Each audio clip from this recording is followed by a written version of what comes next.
He had lived at that house. He had been, actually, as you can hear the 911 caller talk about, he had been married to the caller's niece, who also lived at the house.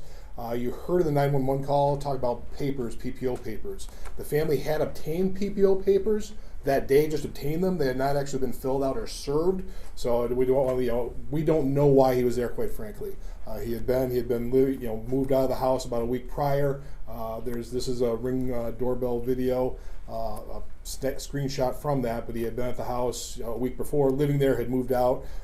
He had been at his brother's house earlier that day.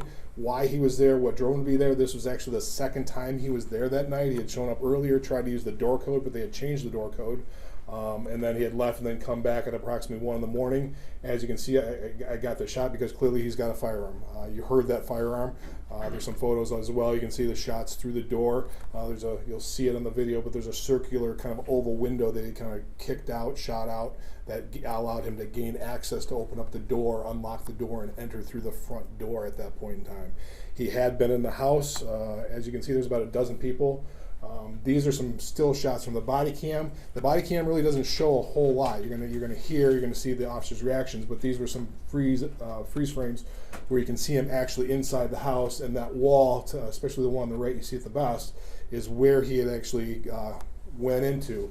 One of the individuals, not this one here, he had been looking for the niece. The niece he had actually hid in an upstairs bedroom, a kid's bedroom, and he had actually gone up there, and one of the individuals that runs out of the house, on the body cam you'll see with the 911 caller, lures him back downstairs because he was concerned about what he may do if he found her.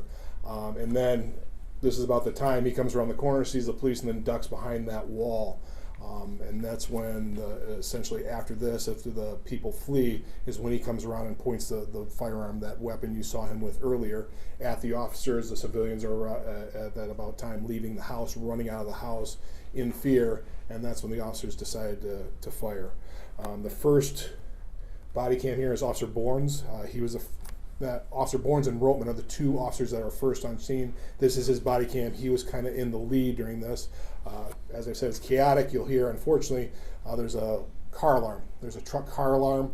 We're not sure. We're assuming the defendant somehow activated the car alarm before in the house, but that goes on through the entire time of this incident.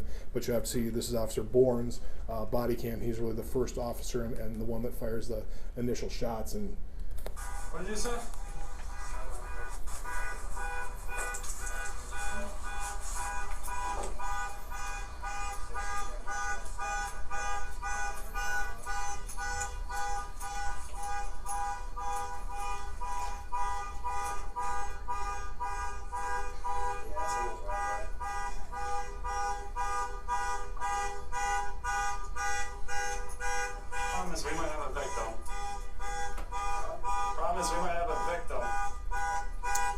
He's talking to dispatch. He's got an earpiece so you can't hear, so it's not just, that's where you hear there's a dispatch is relaying some of this information to him.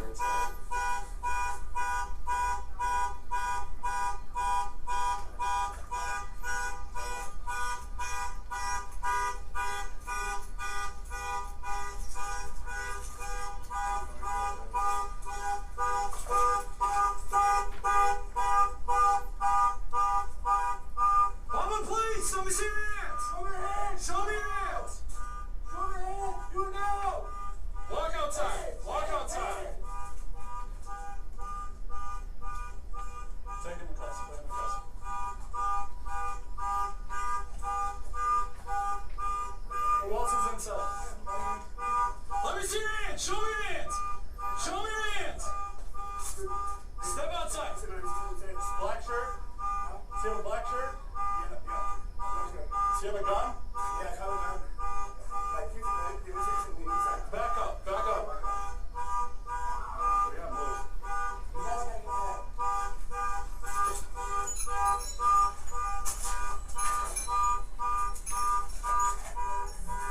So just back up. Walk outside. Walk outside. Outside. Outside. Move. Good.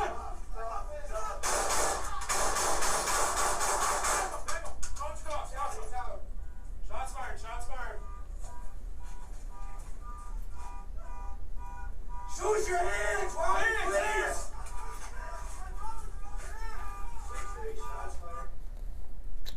This next one will be Officer Roteman. I cut it down a little bit more, but this he's the officer right behind him.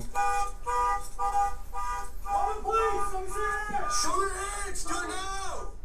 Show your hands, do it now! Hands, hands, hands!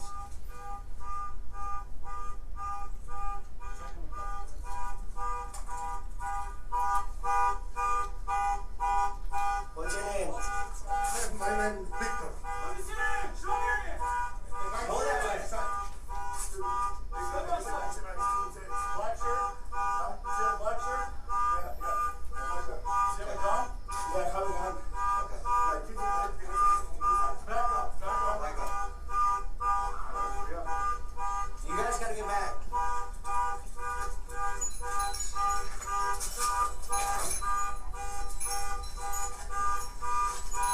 We got 2 people outside.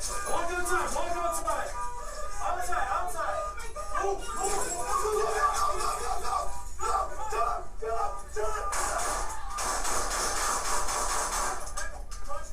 He's out. Shots fired. Shoot your hand. I can pause it right there. Mr. Sandoval, I know that's a Halloween decoration. It kind of throws you off when you first watch it. That blue wall is actually the hallway door, or the hallway wall. If you go down that hallway, it's a very short hallway. There's a room. The 911 caller was in that room. That door had been kicked in. There's photos of the door had been destroyed. They entered that room. He was found behind that wall.